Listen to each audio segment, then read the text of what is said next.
Pump it up, pump it up. Trae. Oh, come on, come on. With Trae. Pump it up, pump it up. It's the day with Trae. This is the day to gain inspiration, to make a positive change in the nation. We're inviting you to partake in conversation, to raise your vibration. It's the day that we will all celebrate all of our peeps that make this thing elevate. Watch the negative fade away, cause it's the day with Trae.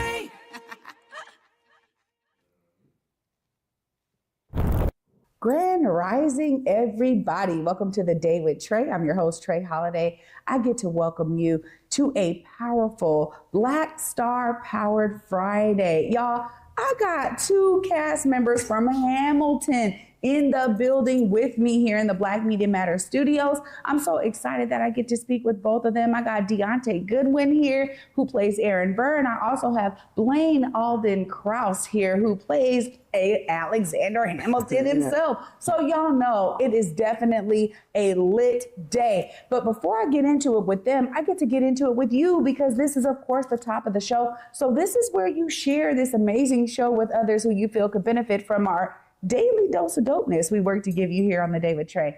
And if you can't watch our TV show, y'all know we got you covered. It is the digital age. We are also available anywhere you find your favorite podcast. Just search Converge Media Network and the Day with Trae, and you will find us there. Now, I got time with these fellas, so I got to get right into it. Welcome. Hey, how you doing? Trae. It's so good. I gotta say that y'all were fantastic. I got to see you on Wednesday night, and honestly, I was blown away. So I want to get into some history before we start really getting into your roles as Aaron, as Hamilton. I mean, I really want to talk about your beginnings. I always love to hear that story. There's always something that draws you to this world of acting. Tell me a little bit from your perspective, Deon'te. What was that kind of first nudge that you knew, hey, this is really what I'm loving? Yeah, for sure. Well, first of all, thank you for having us. You know, like we even stepping into the studio, everything's just been such a vibe, and it's really felt like, you know, community away from community, which is really something that, you know, I look for on tour. So I'm like really happy to be here. And so, yeah, I grew up singing in the church, you know, and you know, that age old story, and, you know, fell in love with music in that way. And I would say my love for musical theater didn't come until I was in middle school. I really attribute my journey, my career, and all of it to my music teachers. They were such, you know, huge pillars, and still are, you know, in my life to this day. I am the youngest of 6, you know, raised by a single mom who, you know, works so hard, and, you know, was like working nonstop while we were growing up. And so it really took a village. And thankfully, my music teachers were a part of my village. They introduced me to my first show, which was The Music Man, and when I was in 6th grade. And I was just like, I just remember being at my locker in school, and my music teacher being like, hey, are you auditioning for a musical? And because, you know, they knew I was known in school as the one who could sing, right? And I was like, what's a musical?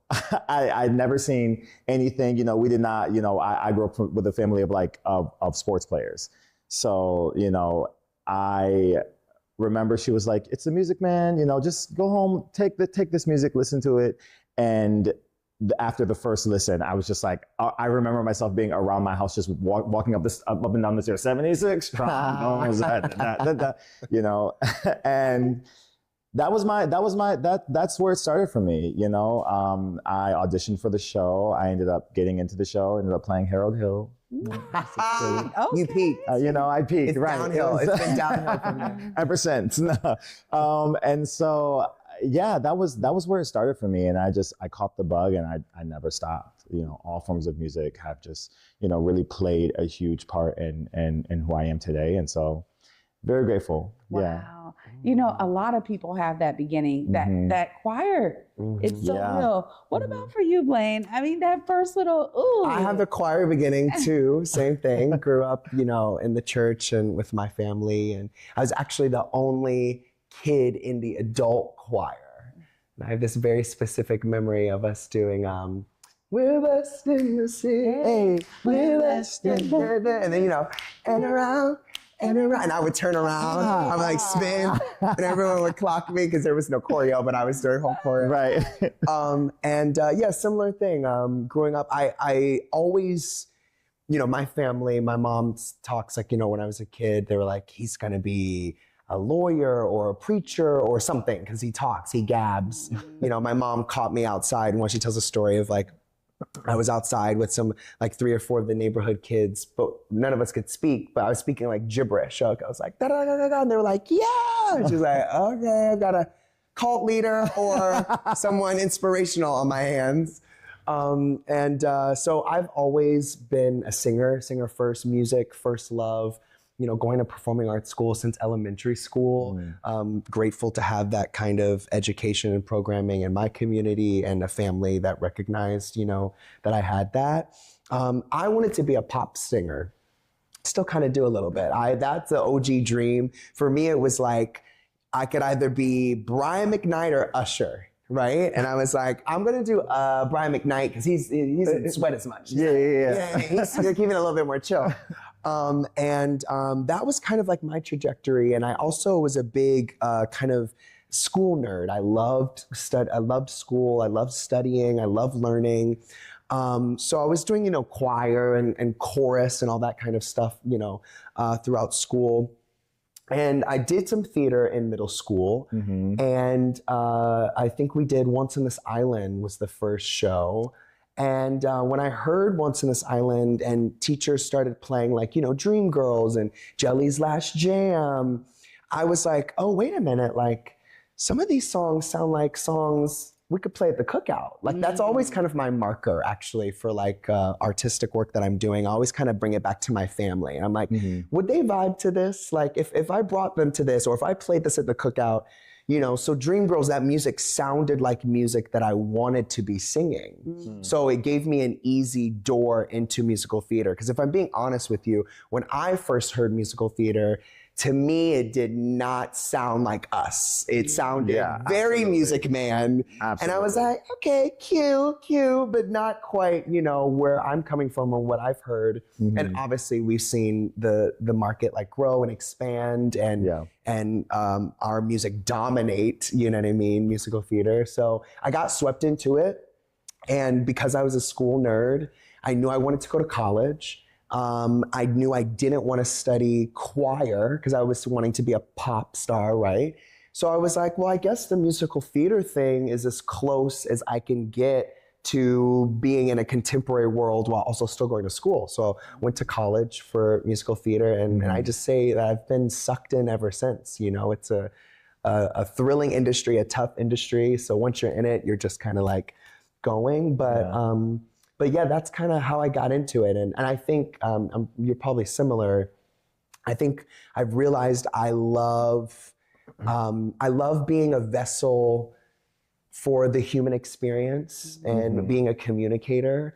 And I love offering a space where people have those aha moments about the human experience. So I've realized as I've gotten older, whatever medium that shows in, whether it is just me and a mic and doing my Prince music and Brian McKnight, or if it is doing Hamilton and being an actor or whatever, my heart is open to that because it all kind of fits in that same world, you know? Absolutely. So yeah. I would say that, like, yes, to that point, I think that the thing that really draws me into, you know, that really draws me into what we do as performers is just like the ability that we have to escape and also and step into lives that, you know, are not our own, but can also mirror our own lives and mirror lives, you know, of those in the audience. And it also allows the audience, you know, the ability to escape just for that 3 hours of doing this show. You know, when you go home, like, yes, like you'll still have the bills and you'll still have the things,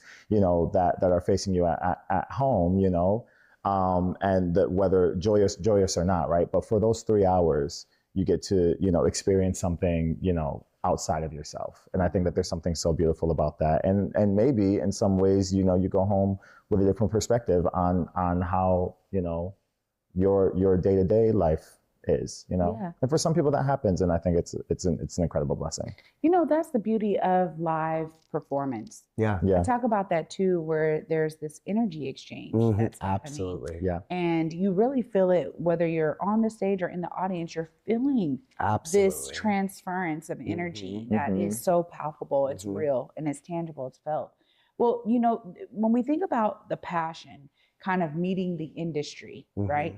There is some specifics here. It's audition after audition after. I just want y'all to talk a bit about like finding a good stride there, right? And I know for so many folks, it's like, hey, if I'm not performing, I'm doing this. I got other things that are filling time. I'm making money doing other things. I just want to hear a bit about that kind of your passion meeting industry and how you've been able to maintain in this industry when we know it's, you know, it really is. It's like audition after audition. Tell us a bit about that.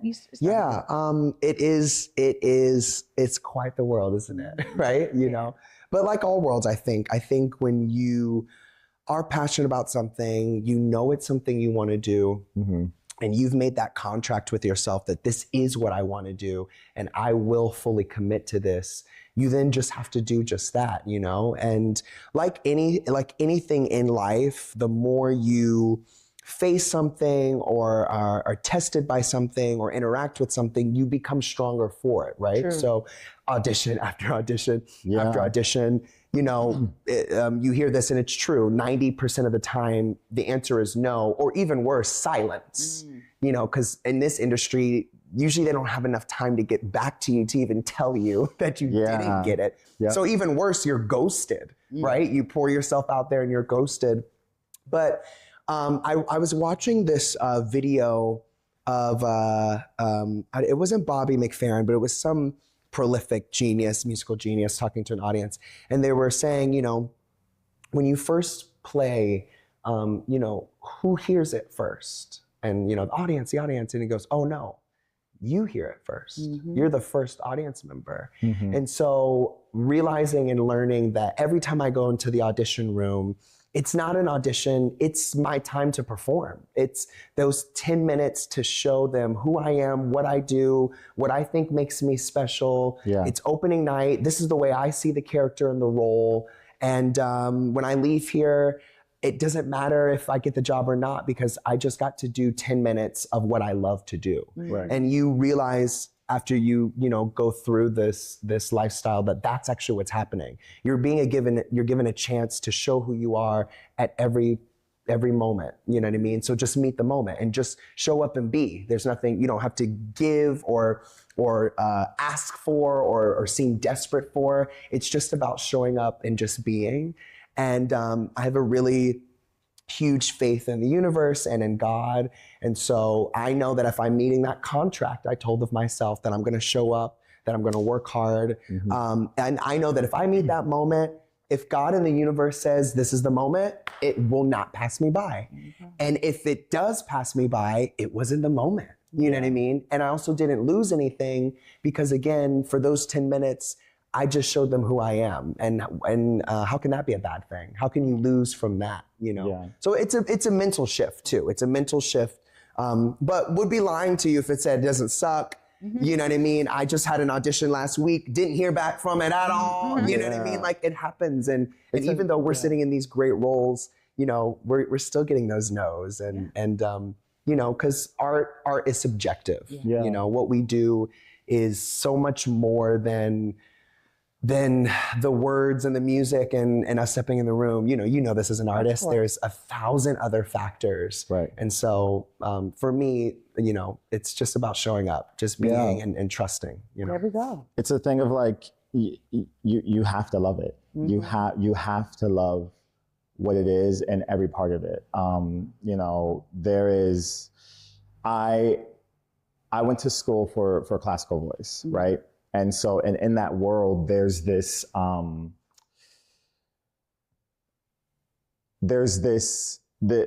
least the school that I went to was very intense, and I love the program, and I feel like I learned so much from it.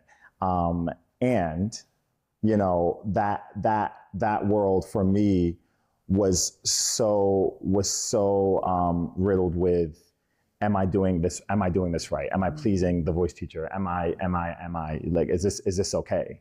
you know, and it wasn't until I stepped back into theater that I finally learned that I could like release some of that and really like find myself.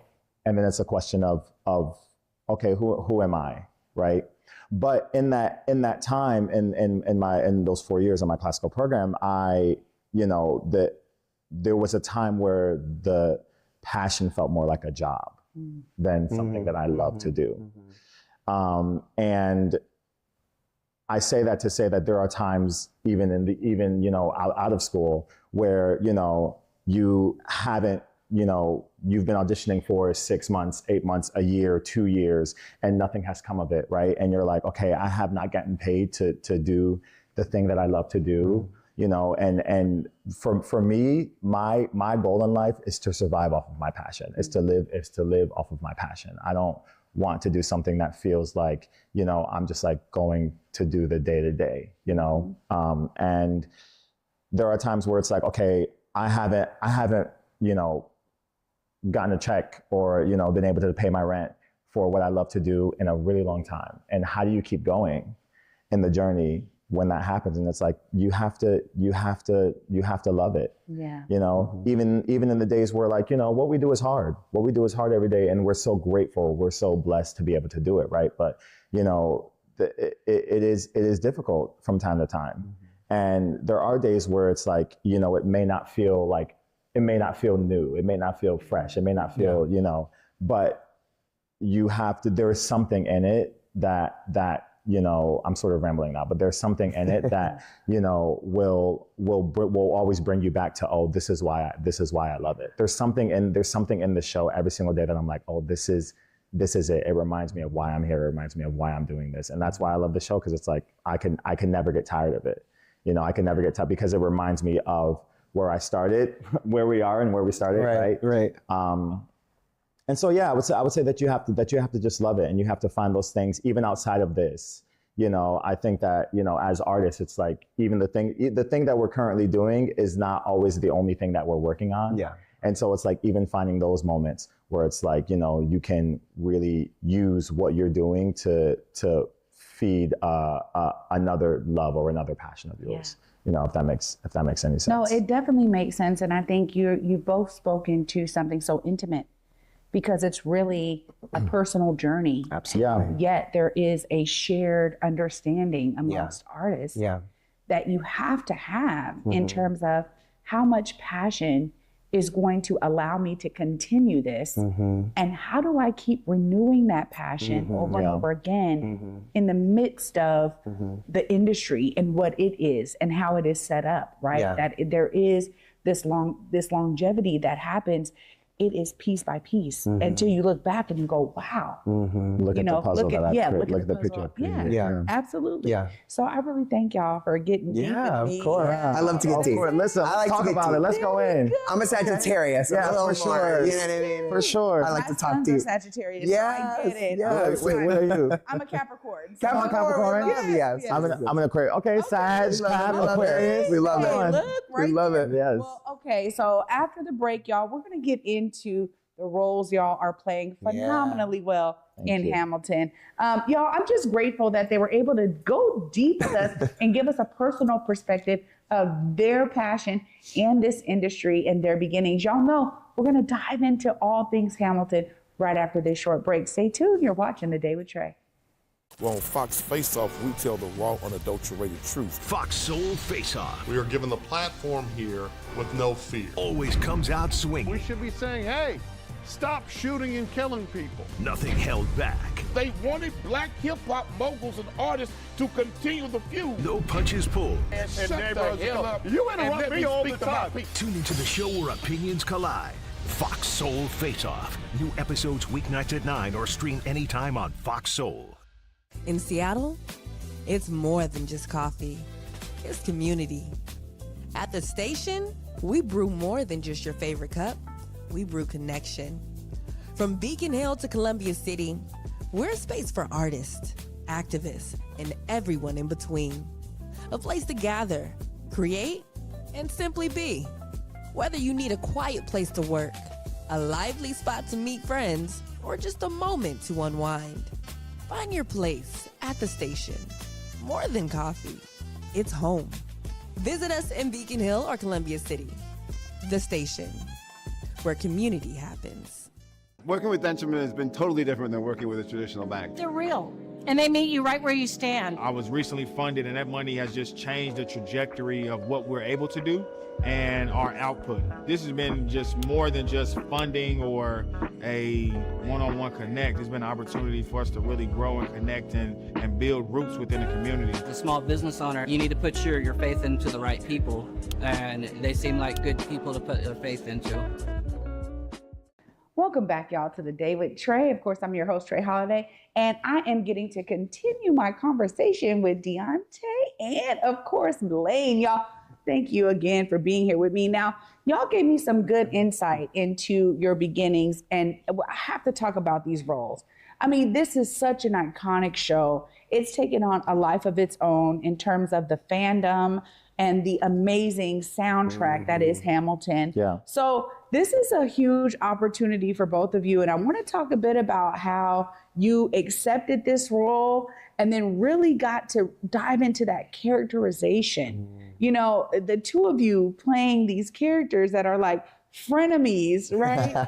It's so real. It's so real.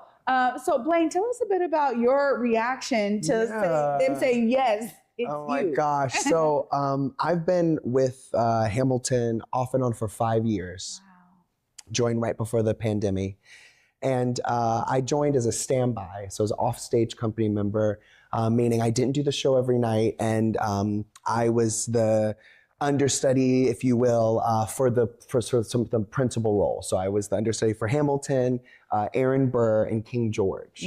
So in any given night, you know, they'd be like, Blaine, so-and-so's not here, or so-and-so's on vacation, or whatever. So I'd step into those roles.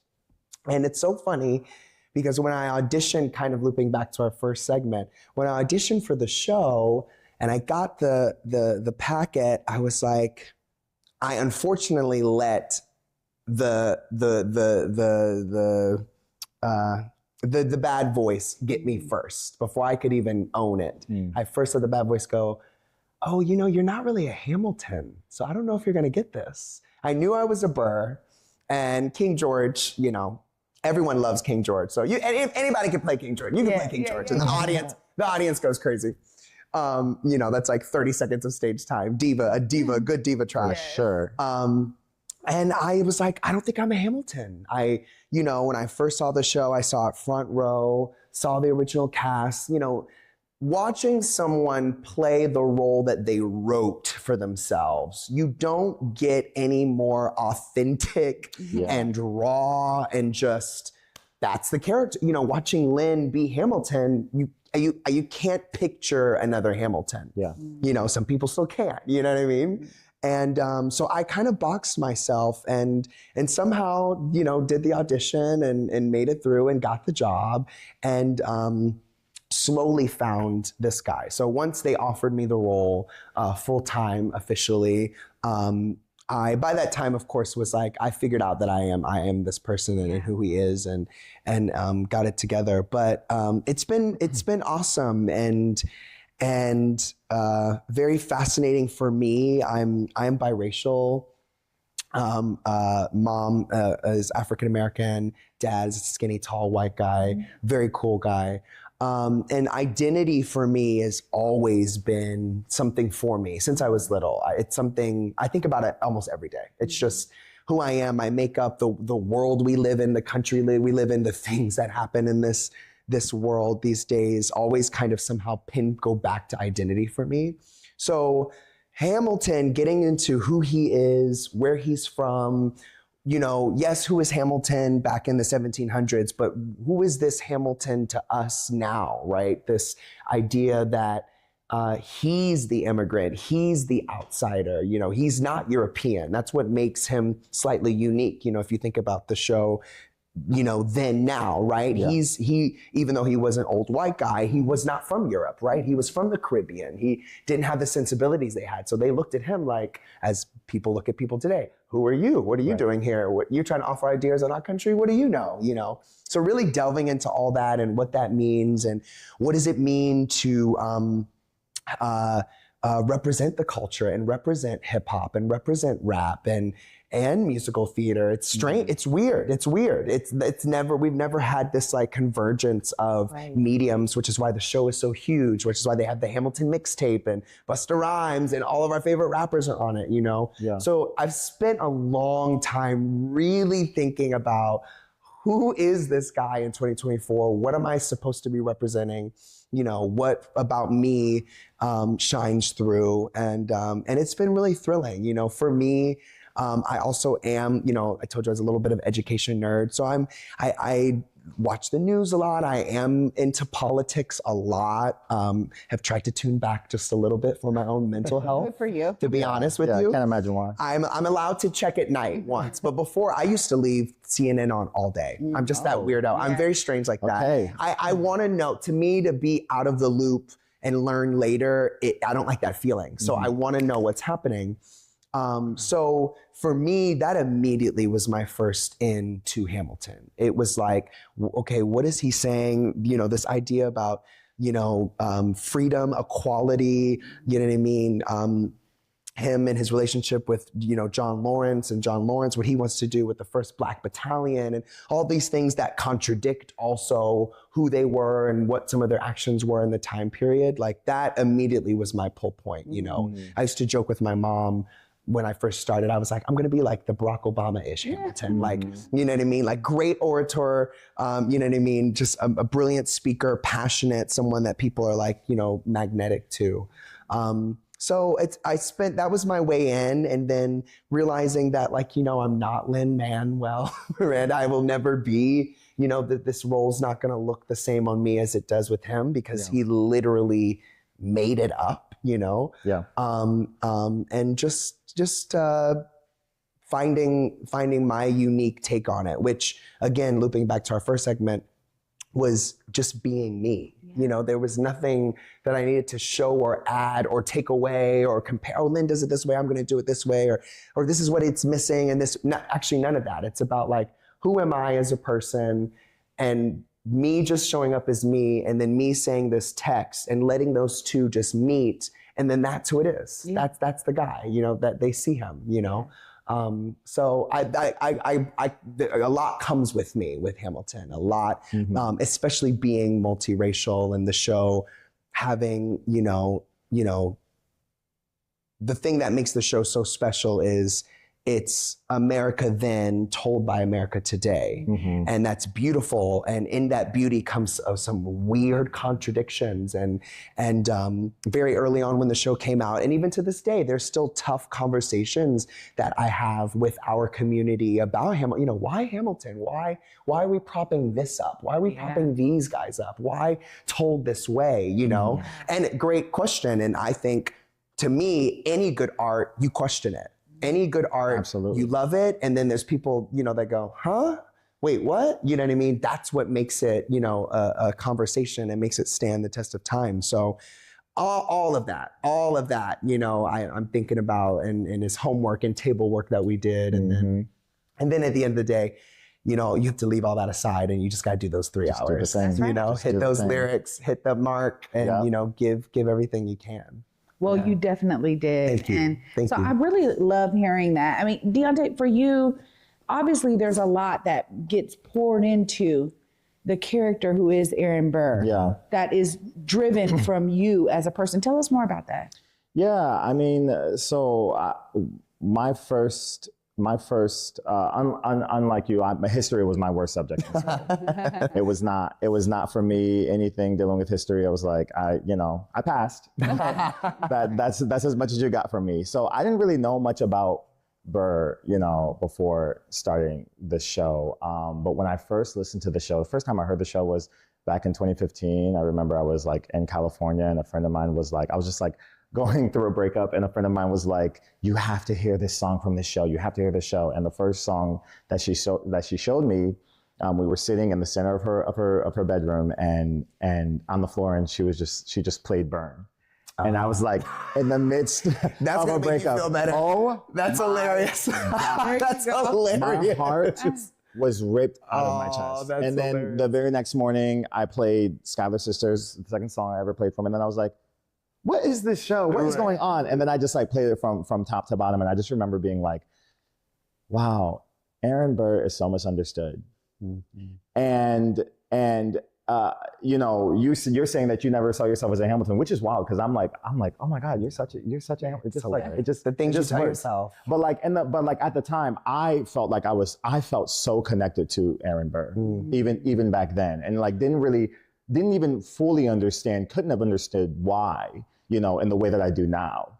But I just remember feeling so connected to him and feeling like he was so misunderstood. And then, you know, you look at the history of Aaron Burr, and he actually was not, like, he was pretty intensely, like, you know, treason and all that stuff. You're like, eek, Aaron.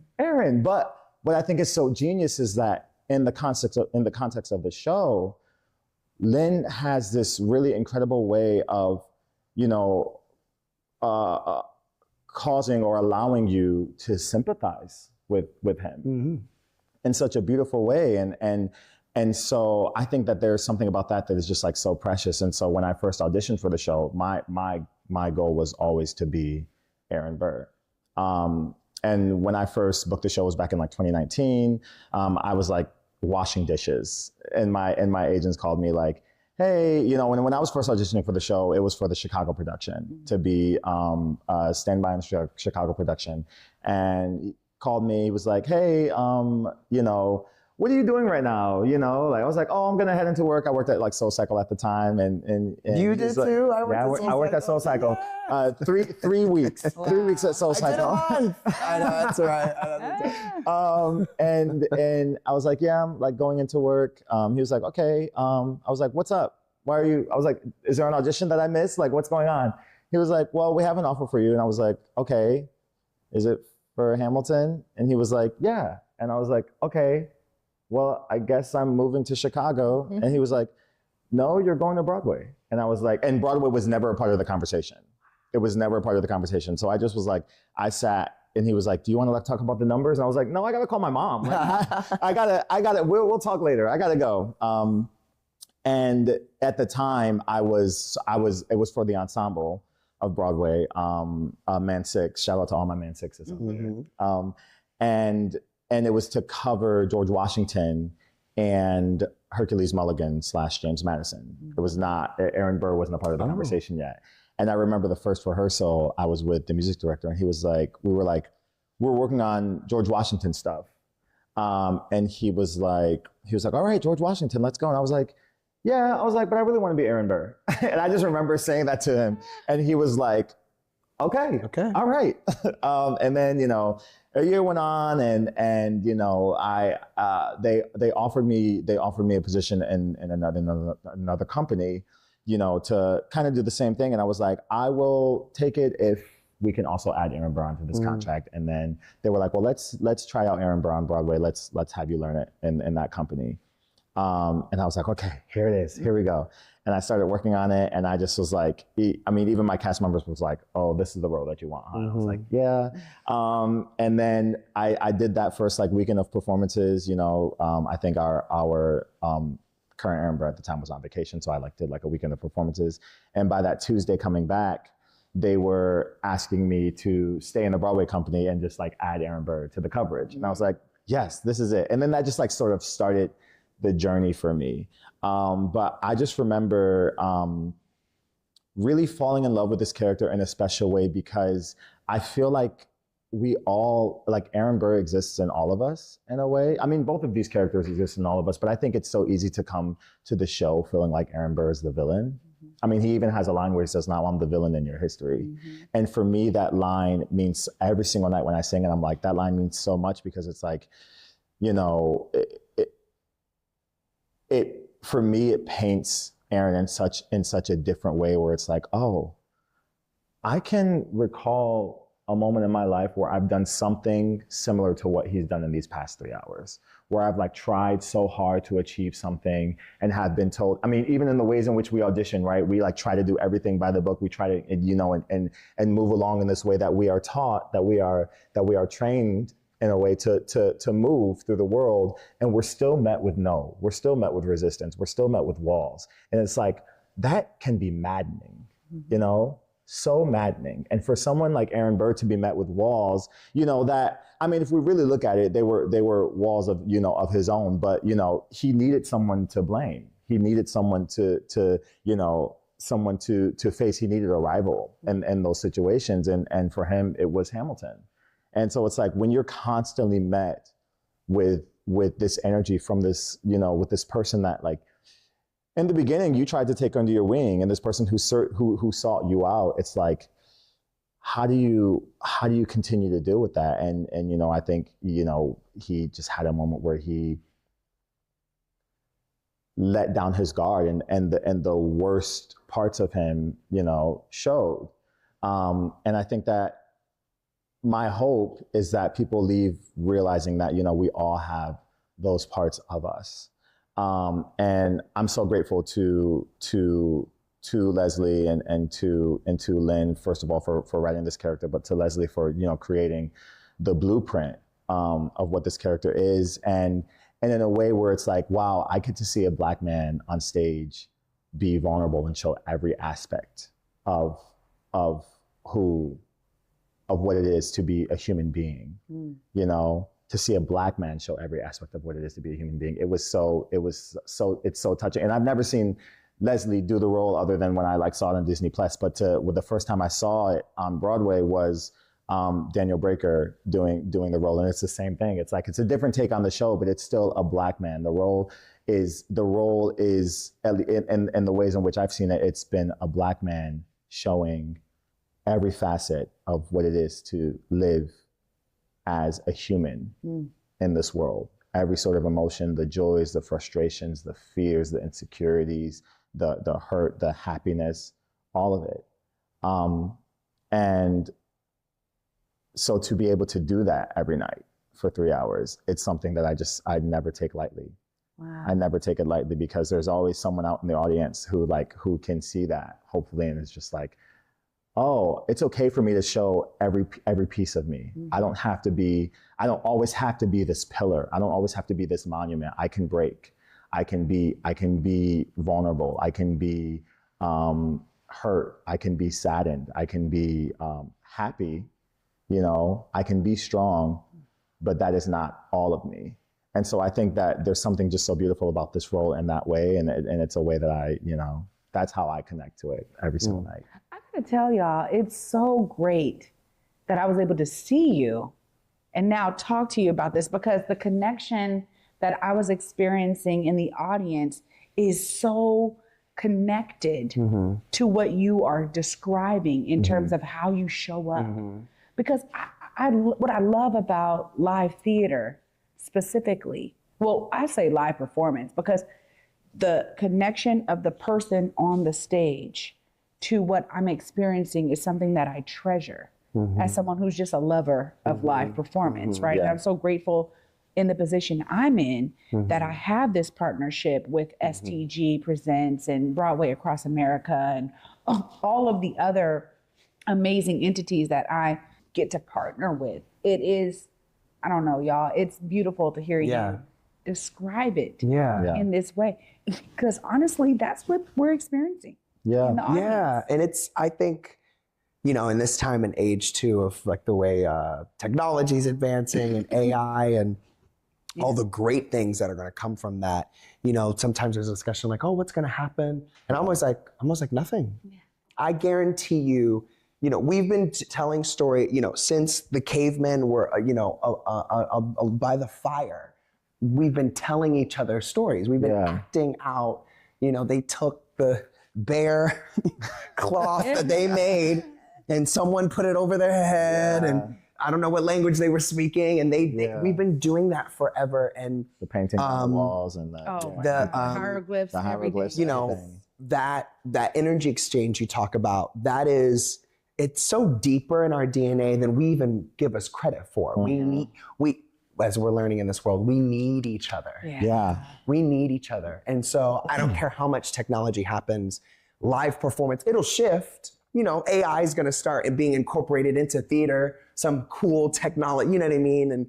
But it's never going to go away, because we crave that. And I think, you know, when you're an audience member, you know, you see the performer on stage, and they're an extension of who you are. Yeah. But they're the superhero version of who you are. Because you're either, it's either Beyonce or someone you love, or it's a piece that you love. Yeah. So it's put on this platter, and there's that cool thing that happens. Our choreographer, Andy Blankenbuehler, who did the choreography, he said this. He's like, you guys seem like superheroes to the audience, which then makes them go, I'm a superhero. If they can overcome, I can overcome. Yeah. You know what I mean? And that's, what this whole thing is, this whole exchange, why we're sitting here, all mediums of art, is to reflect back what we're doing on this planet and to hopefully, leave you going like, yeah, I like what I'm doing, or I don't like what I'm doing, or I don't like where we're going, or I like where we're going, Right. Well, and even to that point, it's like playing these roles, it's like,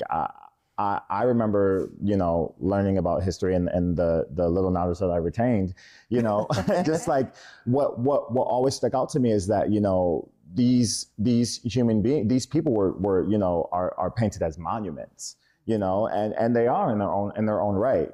But, what I have come to realize doing the show is that like, oh, these were human beings. Like these were people who, just like us, who were learning as they go, who were, creating and going through trial and error and making mistakes and finding successful moments and being like, oh, okay, rinse and repeat, which is exactly, that's what life is. It's a series of rinsing and repeating. And I think it's, you also talk about Hamilton, and politically it definitely has seen this country up and down, right? You think about when it came out, 2015, right? Yeah. And, Obama was president, and then, pendulum swung, and then pendulum swung. And so it's interesting ride. But even separate from the politics of it, I particularly love this story going back to, why these people, why do we have to give this a platform, I think it's so good, especially nowadays with the way we interact with social media, with celebrity, with who we decide to give a platform and a megaphone to, or those who take the platform and megaphons. It's so important to see and remember how human everyone is. Yeah. And the people with the most brilliant ideas. There are people who have literally changed human history with a brilliant idea. Yes. Equally, just like all of us, have the dumbest idea in their head as well, and have something in their head that you go, are you kidding? Yes. No. Yeah. While also being like, but how did you get us to Mars? Right. It's like, not to name people, but it's like all of those, that's life. And that's what I love about how Lynn wrote these two characters, is there's very rarely you see a story where you can't say who's the hero and the villain. It's very obvious usually the way we storytell. And it's brilliant to use these characters, use these founding fathers, use our skin color to tell it, use the medium and the music to reflect that, like, this is all of us. This is all of us. Yeah. Waiting for it and then not throwing away their shot. And that's what I love about the very end of the show. Yeah. With the final duel, right? The whole time Burr has been saying, I'm gonna wait for it. And the whole time Hamilton's like, I'm not gonna throw away my shot. And then what happens when they both decide to do the opposite? They both, he doesn't wait for it, and he does throw away a shot. And then look what happens. Yeah, exactly. Well, and even to your point of, like the genius idea versus the people are being like, are you kidding me? Even with this show, Lynn performed this, they performed this at the White House, and when he first told them what the show was going to be, they laughed. Like he was like, this show is about Alexander Hamilton, like I'm going to rap it. We're going to rap it. Rapping about what was the word? I can't remember the verbiage that he used, but it was just like the toughest, like, most gangster, like, most hip hop story that you ever see. It's about Alexander Hamilton. People are like, art? Like, what? Right. And he's like, no, you laugh, but like, this is real. And here we are, almost 10 years after it's opened on Broadway. And it's like, oh, like this has quite literally shifted the culture. Yeah. You know what I mean? And to everyone else at the time, it seemed like, a bit of delusion, but it's like, no, like I have a vision of what this is, and I can't even quite see all of what it's going to be. You know what I mean? But true. yeah, you have to have those, and I think that can exist in all of us. Like we all have that. You know, y'all are making some really great points, because for me, one of the things that I struggled with was exactly this. Yeah. Oh yeah. It's the nuance of it. Oh, yeah. I'm a Black woman, Oh, yeah. and I go, okay, Absolutely. and we created this financial system, and we see the harm it's caused. Absolutely. Like I struggled. I was like, I looked at my sister, and I was like, why do you love Absolutely. this? You know, Yeah. like when I really like honed in on the story, what I do love is that there is a connection to character. And when we start to, like what y'all are referencing now is so real. And I think that too, there's a brilliance in, you know, taking a part of our history and trying to make these kind of connections that really don't happen if we just read the history itself. Yeah, right? absolutely. Like, it doesn't happen in that same Yeah. way. And so I think it's you know, it's on you all to really make that real for people. Absolutely. Because that was, I came in like so skeptical. I was yeah. like, yeah. what are we Oh, doing? yeah. Like they were all white dudes. Exactly. No. Because they're not white dudes on Yeah. stage. It makes it easier to digest. Yeah. Right? And so Yeah. like that's just the real of it too. But I want to talk about, you know, as we close here, you know, what you really want the audience to walk away with. I mean, this is a story that is tried and true. A lot of folks that I was around last night were like, oh my God, this is the 16th time I've seen it. So you're dealing with people who really have seen it with other casts. Maybe they saw the original cast, maybe, you know, that Disney Plus, maybe whatever.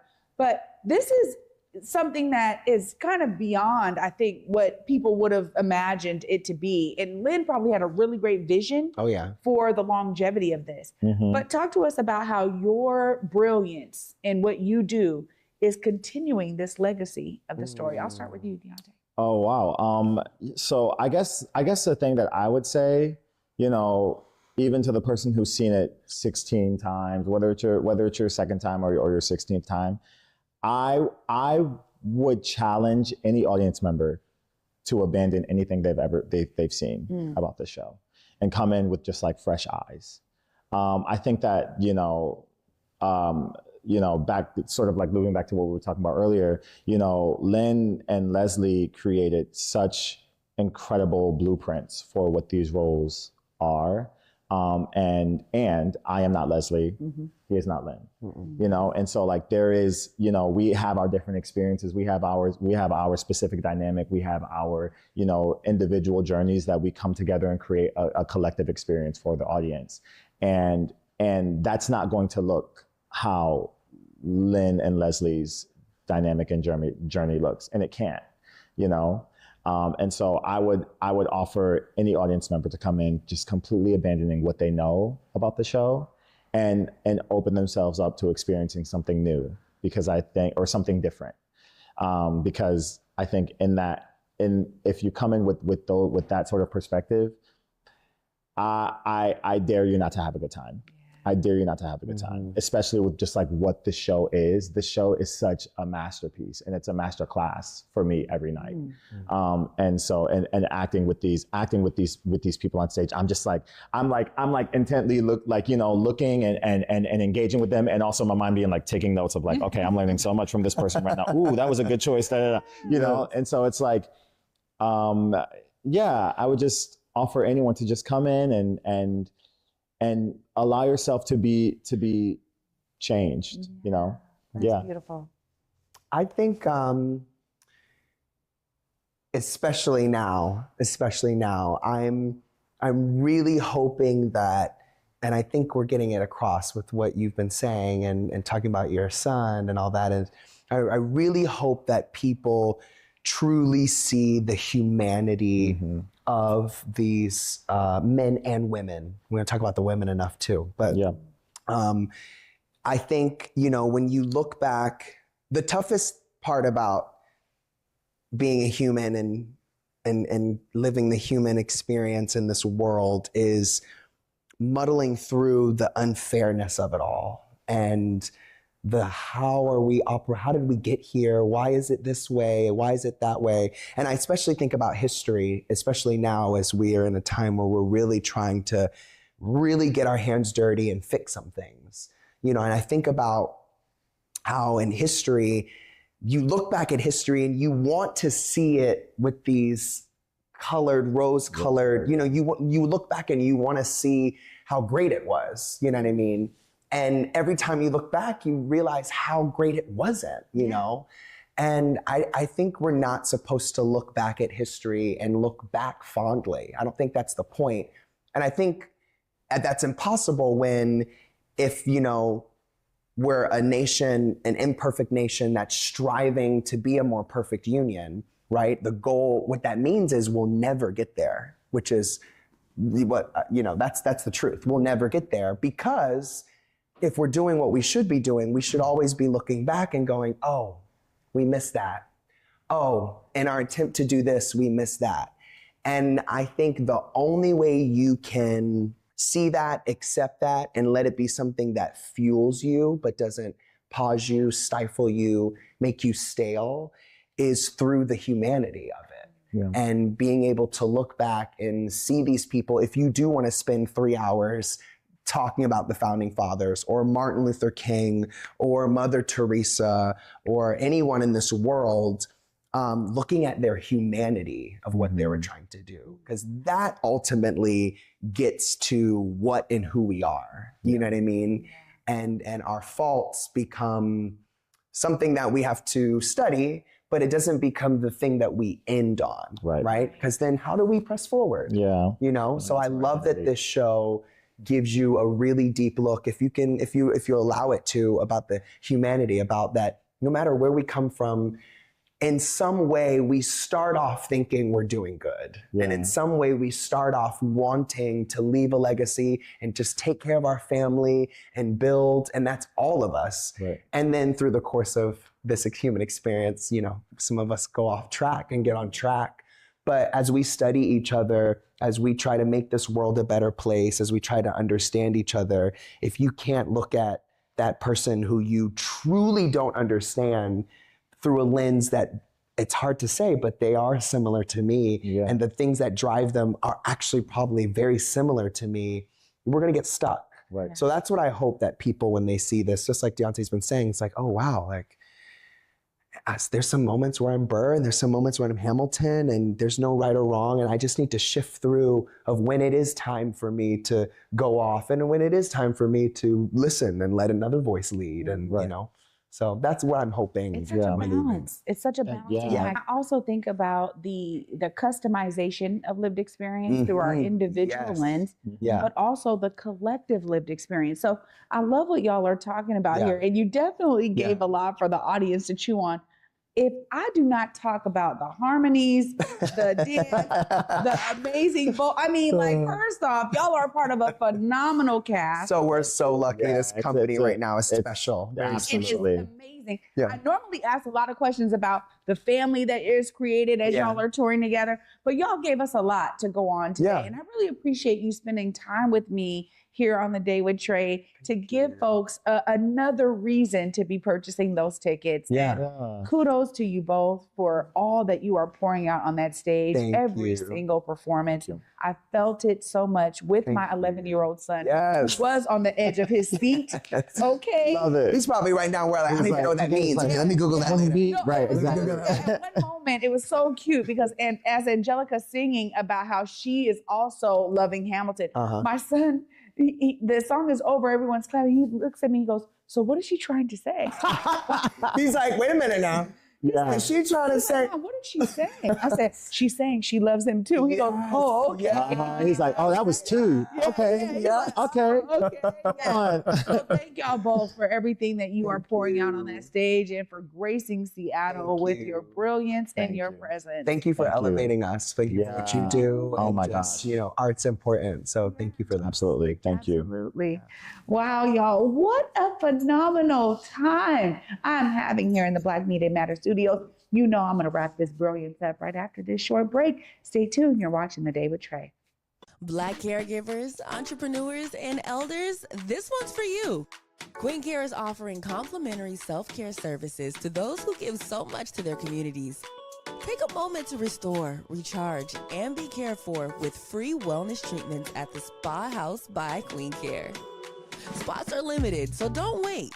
Go to queencareproducts.com now to sign up or scan the QR code on your screen because you deserve the same care you give to others.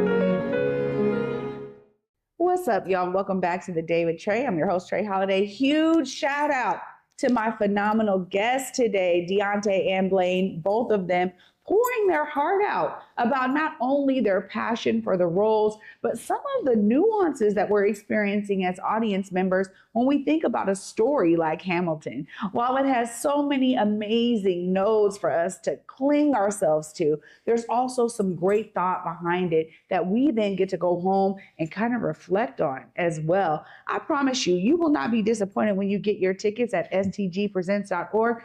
These are phenomenal performers, and everybody on that stage is giving their all.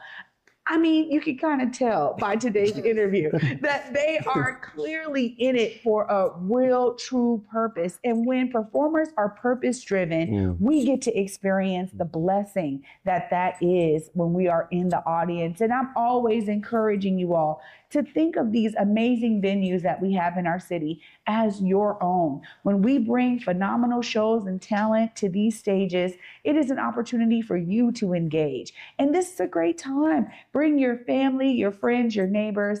This show always has great ticket sales, but it doesn't mean that you shouldn't be able to experience it as well. So if you're somebody who normally may not go to the theater, or, hey, I don't know, I have never seen a musical, try this one. I'm telling you, you will not be disappointed by the phenomenal performers who are on that stage. I guarantee you that. Thanks so much for watching and closing your week out with me today. Y'all know I'm always so inspired by the guests that we have here on The Day with Trae. And my nudge to you is for you to be inspired too, because no matter what your passion is, when you bring it out for everyone to experience, you too can be a part of the solution.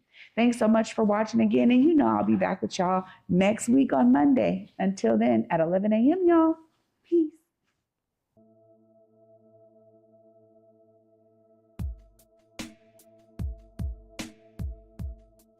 Converge Media produces culturally relevant content for Black and urban audiences. Our coverage is raw, transparent, and objective, praised by community leaders, government officials, and residents. Support Converge Media today via Venmo, Cash App, or PayPal at Converge Media.